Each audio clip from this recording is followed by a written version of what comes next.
Assalamualaikum warahmatullahi wabarakatuh. Perkenalkan, nama saya Muhammad Fani Ramadan dengan nomor NIM 241.221.061. Di sini saya akan mempresentasikan tugas saya dengan judul e-bisnis. E-bisnis adalah segala aktivitas bisnis yang dilakukan secara elektronik terutama melalui internet. Ini mencakup jauh lebih luas daripada sekedar e-commerce atau jual beli online. E-bisnis melibatkan penggunaan teknologi informasi dan komunikasi untuk menjalankan seluruh aspek bisnis, mulai dari pemasaran, penjualan, hingga layanan pelanggan. Perbedaan e-bisnis dengan bisnis tradisional, yaitu e-bisnis memanfaatkan teknologi digital untuk menjalankan seluruh aspek bisnis mulai dari pemasaran, penjualan, hingga layanan pelanggan. Ini memungkinkan bisnis untuk beroperasi secara lebih efisien dan efektif. Untuk bisnis tradisional yaitu mengandalkan metode konvensional seperti toko fisik, telepon, dan surat untuk menjalankan bisnis. Meskipun masih banyak bisnis tradisional yang sukses, mereka menghadapi tantangan yang semakin besar dari bisnis digital. Model e-bisnis. Model e-bisnis merupakan cara perusahaan melakukan kegiatan bisnis melalui internet masing-masing, memiliki model karakteristik dan target pasar yang berbeda. Berikut adalah beberapa model e-bisnis yang populer di Indonesia. Yang pertama yaitu business to consumer atau B2C, yang mendefinisikan model di mana perusahaan menjual produk atau jasa langsung kepada konsumen akhir, dengan contoh Tokopedia, Shopee, Lazada, dan Bukalapak. Untuk yang kedua, consumer to consumer atau C2C, yang mendefinisikan platform yang memfasilitasi transaksi jual beli antara konsumen individu, dengan contoh Kaskus, FJB, atau OLX. Yang ketiga ada consumer to business atau C2B, yang mendefinisikan model di mana konsumen menawarkan produk atau jasa kepada perusahaan, dengan contoh freelancer atau Upwork. Yang keempat ada government to citizen atau G2C, yang mendefinisikan interaksi antara pemerintah dan warga melalui saluran elektronik, dengan contoh layanan pajak online dan pendaftaran KTP elektronik. E-procurement dan e-logistik. E-procurement adalah proses pengadaan barang dan jasa secara elektronik. Ini melibatkan penggunaan teknologi informasi untuk mengotomatiskan berbagai tahap dalam proses pengadaan, mulai dari perencanaan hingga pembayaran. Untuk e-logistik, integrasi teknologi informasi dalam pengelolaan rantai pasok mulai dari pergudangan transportasi hingga pengiriman barang. Ini mencakup pemantauan persediaan secara real time, optimasi rute pengiriman, dan pengelolaan data logistik. Meningkatkan efisiensi dan efektivitas rantai pasok dengan e-procurement dan e-logistik. Yang pertama yaitu pengurangan biaya. Untuk e-procurement mengurangi biaya administrasi, negosiasi, dan pemrosesan pesanan. Sedangkan e-logistik mengoptimalkan rute pengiriman, mengurangi biaya transportasi, dan meminimalkan biaya penyimpanan. Untuk yang kedua yaitu peningkatan kecepatan. Yang untuk e-procurement-nya yaitu mempercepat proses pengadaan dan permintaan hingga pengiriman barang.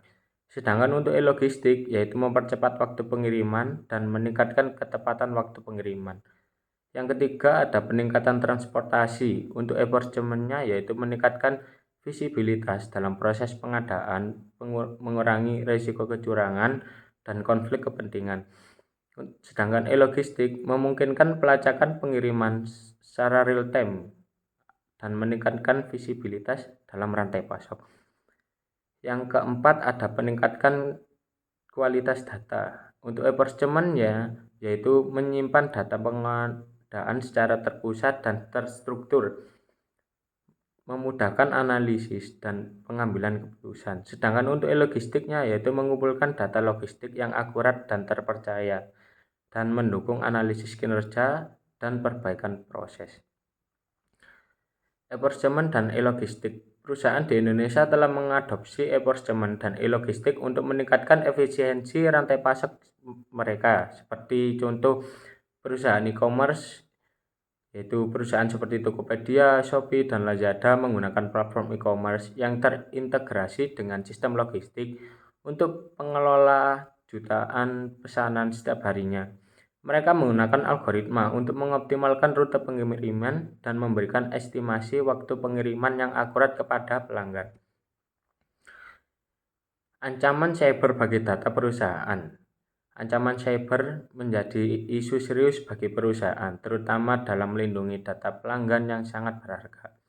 Berikut adalah beberapa langkah strategis yang dapat diambil perusahaan untuk memperkuat keamanan data.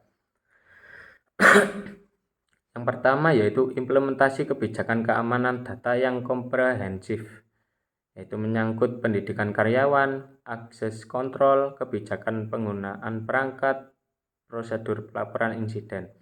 Yang kedua ada teknologi keamanan yang kuat seperti firewall, sistem deteksi intrusi atau IDS, enkripsi data, perangkat lunak antivirus dan anti malware, pembaruan perangkat lunak. Yang ketiga manajemen risiko, yaitu analisis risiko, rencana kontingensi, dan uji coba keamanan. Yang keempat ada kerjasama dengan penyedia layanan keamanan cyber, yaitu konsultasi, managed security service. Yang kelima ada peningkatan kesadaran karyawan, yaitu melakukan pelatihan phishing dan kampanye kesadaran. Dan yang keenam ada compliance dengan regulasi, yang terdiri dari GDPR, CCPA, dan regulasi lokal. Perlindungan data pelanggan adalah tanggung jawab yang sangat penting bagi setiap perusahaan. Dengan mengimplementasikan langkah-langkah keamanan yang komprehensif dan terus-menerus meningkatkan kesadaran karyawan, perusahaan dapat mengurangi risiko kesadaran cyber dan melindungi aset data yang berharga. Omnichannel. Omnichannel adalah sebuah strategi bisnis yang bertujuan untuk memberikan pengalaman pelanggan yang seamless dan terintegrasi di seluruh saluran yang digunakan oleh perusahaan. Ini berarti pelanggan dapat berinteraksi dengan merek melalui berbagai saluran seperti website, aplikasi mobile, toko fisik, sosial media, dan lain-lain. Dan mendapatkan pengalaman yang konsisten dan relevan di setiap titik sentuh.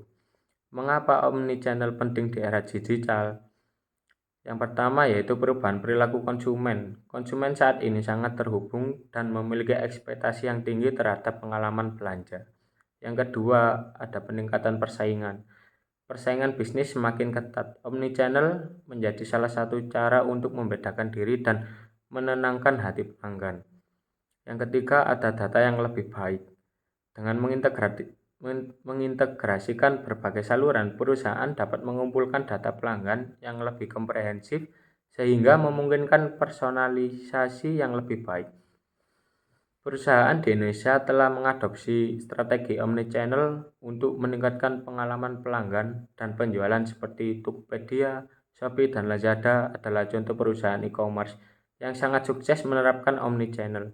Mereka memungkinkan pelanggan untuk berbelanja online, melakukan pembayaran, dan melakukan pengembalian barang melalui berbagai saluran. Perusahaan sukses beradaptasi dengan lingkungan e-bisnis.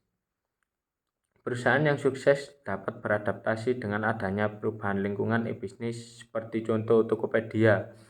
Dulu Tokopedia hanya marketplace online di Indonesia.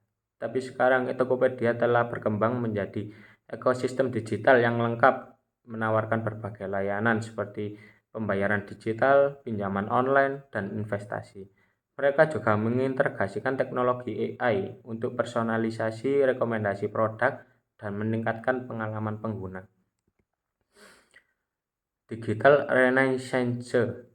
Digital Renaissance adalah istilah yang digunakan untuk menggambarkan periode transformasi mendalam yang kita alami saat ini, di mana teknologi digital mengubah cara kita hidup, bekerja, dan berinteraksi. Sama seperti periode Renaissance di masa lalu yang menandai kelahiran kembali minat akan ilmu pengetahuan dan seni. Digital Renaissance juga menandai kebangkitan kreativitas dan inovasi yang didorong oleh kemajuan teknologi. Ciri-ciri Digital Renaissance yaitu pertama perkembangan pusat teknologi, yang kedua transformasi industri, yang ketiga perubahan perilaku konsumen, dan yang terakhir munculnya model bisnis baru. Digital Renaissance membuka peluang yang sangat luas bagi individu, bisnis maupun masyarakat secara keseluruhan. Beberapa peluang utama antara lain. Yang pertama yaitu kreativitas tanpa batas. Itu teknologi digital memungkinkan kita untuk mengekspresikan kreativitas dengan cara yang sebelumnya tidak terpikirkan. Yang kedua ada akses informasi yang lebih mudah. Informasi dapat diakses kapan saja dan di mana saja, mempercepat proses pembelanjaan dan inovasi. Yang ketiga, efisiensi dan produktivitas yang meningkat. Otomatisasi dan digitalisasi proses bisnis dapat meningkatkan efisiensi dan produktivitas. Yang kelima yaitu pertumbuhan ekonomi. Digital dapat mendorong pertumbuhan ekonomi yang lebih inklusif dan berkelanjutan. Dan yang terakhir ada peluang bisnis baru, yaitu munculnya berbagai model bisnis baru yang didorong oleh teknologi digital. Digital Renaissance adalah sebuah era yang penuh dengan potensi dan peluang. Dengan memanfaatkan teknologi secara bijak, kita dapat menciptakan masa depan yang lebih baik bagi semua. Contoh copywriting. Bosan dengan hiruk-pikuk kota, ingin pikiran tenang dan tubuh rileks. Perkenalkan aplikasi Inkscape, aplikasi meditasi yang dirancang khusus untuk membantu Anda menemukan ketenangan di tengah kesibukan. Dengan panduan meditasi yang mudah diikuti dan pilihan musik ambient yang menenangkan, Anda bisa mengurangi stres, meningkatkan fokus, dan tidur lebih nyenyak. Kenapa memilih aplikasi Inkscape?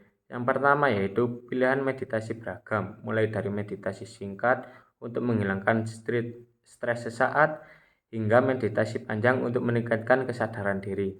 Yang kedua, suara pemandu yang menyenangkan. Panduan meditasi yang jelas dan mudah dipahami dibawakan oleh instruktur berpengalaman. Yang ketiga, musik ambient berkualitas.